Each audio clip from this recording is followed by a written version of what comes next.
Hello students, today we will start our activity 4 of unit number 11, the king and the tree goddess.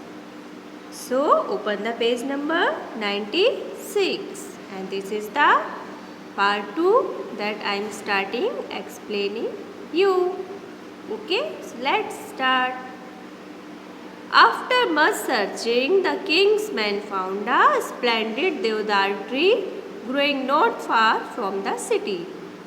In earlier part, we have seen that king wanted to build a palace. वो palace बनाना चाहता था किससे? Tallest tree से. तो जब बहुत search किया तो किंग्स के लोगों ने एक स्प्लेंडेड देवदार का ट्री फाउंड किया, पाया. कहाँ पर? उनकी सिटी के बहुत दूर नहीं था जो. It was worshipped by the people of many villages round about because within it lived a goddess and it was she who gave to the tree its great strength, size and beauty. तो ये पेड़ कैसा था कि इसकी पूजा की जाती थी वहाँ के लोगों के द्वारा, क्योंकि वो ऐसा सोचते थे कि उसके अंदर कौन रहती है? एक गॉडेस रहती है, देवी रहती थी, जिन्होंने ही इस ट्री को इतनी स्ट्रेंथ, साइज और ब्यूटी दी है. You can see here in the picture.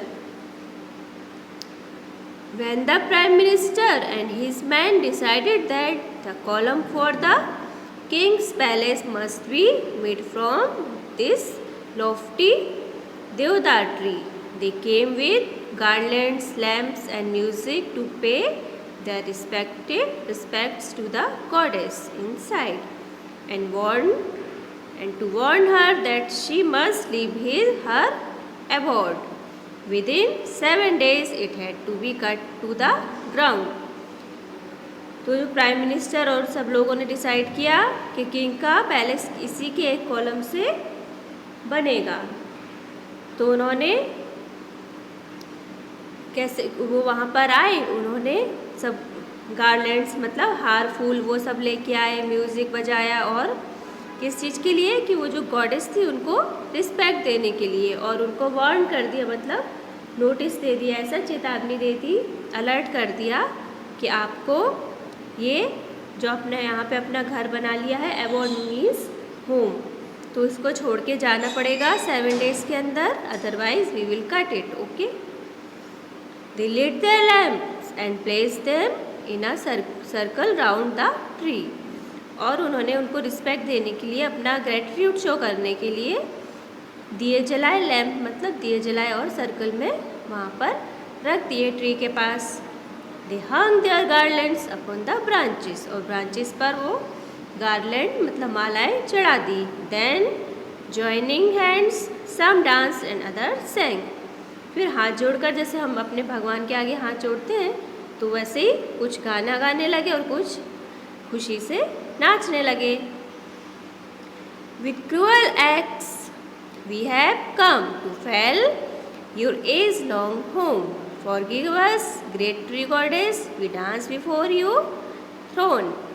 To please the king must we cut down your loveliest tree. और क्या बोल रहे हैं कि क्रूअल एक्ट से मतलब अनकाइंड, क्रूअल का मीन्स अनकाइंड जो होता है, उससे हम आपका ये इतना पुराना जो इतने सालों से बना हुआ घर है हम काट देंगे. इसके लिए हमको देवी आप माफ़ कर दीजिए. हम आपके थ्रोन मतलब क्या होता है? सिंहासन या राज्य में क्या कर रहे हैं? डांस कर रहे हैं आपको खुश करने के लिए, क्योंकि हमें क्या करना है? अपने किंग को खुश करना है. इसलिए हमें आपका ये घर, आपका ये ट्री काटना पड़ेगा. The tree goddess heard and understood what was about to happen. She remained quiet as a resting breeze for a few moments, and then all her leaves began to whisper and her topmost branches bowed. तो वो समझ गई देवी जी और कि क्या होने वाला है, और वो चुप रही. क्वाइट मतलब शांत रही थोड़ी देर के लिए.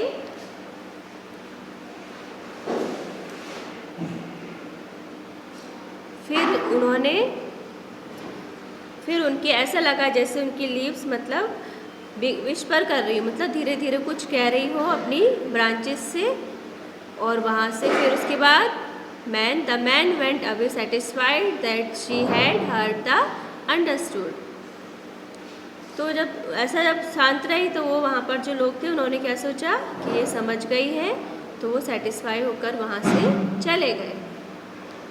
That night when the king was asleep, a glorious figure appeared to him and spoke in a voice that was like the rustle of autumn leaf. तो फिर रात को क्या हुआ, जब किंग सो रहा था तो एक ग्लोरियस फिगर मतलब एक मैग्निफिकेंट फिगर है, एक मतलब आभास होता है जो किसी के छाया का, वो उसके सामने अपीयर हुई और ऐसा लगा जैसे कोई पत्तियाँ जो है रस्टल ऑफ ऑटम लीव्स मतलब जो ड्राई लीव्स का साउंड होता है वो कुछ बोल रही हो। क्या बोल रही थी वो? I am the goddess of the deodar tree, great king, you man have told me that you intend to cut me down, I have come to beg you to change your mind. तो उन्होंने बोला कि मैं देवदार tree की goddess हूँ और तुम्हारे लोगों ने मुझे बोला है कि तुम मुझे काट दोगे, इसलिए मैं तुमसे प्रार्थना करती हूँ। बैग मतलब किसी के आगे रिक्वेस्ट करना, प्रार्थना करती कि तुम अपना मन बदल लो, मतलब अपना जो थिंकिंग है उसको चेंज कर दो, डिसीजन चेंज कर दो। Okay, you can see here in the picture. So what the king said, know my mind is made up, मतलब मैंने अपना मन बना लिया, अपना डिसीजन फर्म कर लिया, पक्का कर लिया है। Yours is the only tree in all my park strong enough to support by itself a palace and therefore I must have it. उन्होंने बोला जो तुम्हारा घर है जिस ट्री में वही सबसे स्ट्रॉन्ग है मेरे पैलेस को सपोर्ट करने के लिए, इसलिए मुझे ये चाहिए ही है। But consider, O king, for 100 of years I have been worshipped by the people of the villages in your kingdom, and nothing but good has gone out from me to them. उसने क्या बोला कि देखो कितने सालों से क्या हो रहा है, लोग यहाँ के मेरी पूजा कर रहे हैं और उनको मैंने सिवाय अच्छाई के कुछ नहीं किया, उनके साथ अच्छा ही दिया है। ट्रीज तो हमारे लिए अच्छा ही करते ना। The birds nest in me, I send a most lovely shade upon the grass, men rest against my trunk and wild creatures rub themselves against me. तो उसने क्या बोला कि यू कैन सी हियर कि बर्ड्स जो भी हैं उनका नेस्ट है मेरे ट्री पर, लोग मेरी शेड में रेस्ट करते हैं, छाया में, ग्रास को भी मैंने वो करके रखा है। तो इतनी सारी चीज़ें, वाइल्ड क्रीचर, वाइल्ड जो जंगली या जानवर है वो सब भी मेरे में शेल्टर पाते हैं। तो फिर जब इतनी सारी अच्छी अच्छी चीज़ें उसने की हैं तो फिर उसको नहीं काटना चाहिए। The earth blessed me and send up new plants and herb under my protecting arm.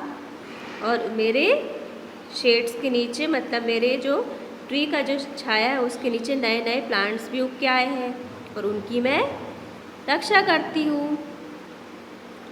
I bind the earth with my strong root. Children play at my feet, and women returning from the field seek refuge in my coolness. तो उसने क्या बोला, पेड़ जो बड़े बड़े पेड़ होते हैं वो क्या करते हैं, उनके जो रूट्स होती है वो अर्थ को बाइंड करती, पकड़ के रखती है।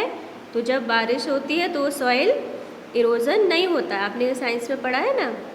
तो वो ट्री गॉडेस से ही कह रही कि वो ट्री ने सॉइल को भी बाइंड करके रखा है। और चिल्ड्रंस भी मेरे फीट मतलब पेड़ के नीचे खेलने आते हैं। और क्या होता है, और जो वुमेंस होती हैं जब वो अपने खेतों से काम करके आती हैं तो वो वहाँ पर रिफ्यूज़ मतलब शेल्टर लेती हैं, मतलब थोड़ी देर बैठ के आराम करती है मेरी छाया में। You can see here in the picture. Okay, तो trees are very useful to us, है ना। तो ऐसे वो ट्री गॉडेस बोल रही है कि ये ट्री को मत काटो, मैं तो इतनी यूजफुल हूँ. So this part is also completed now, and the further story we will take in our next video. Thank you. Keep reading.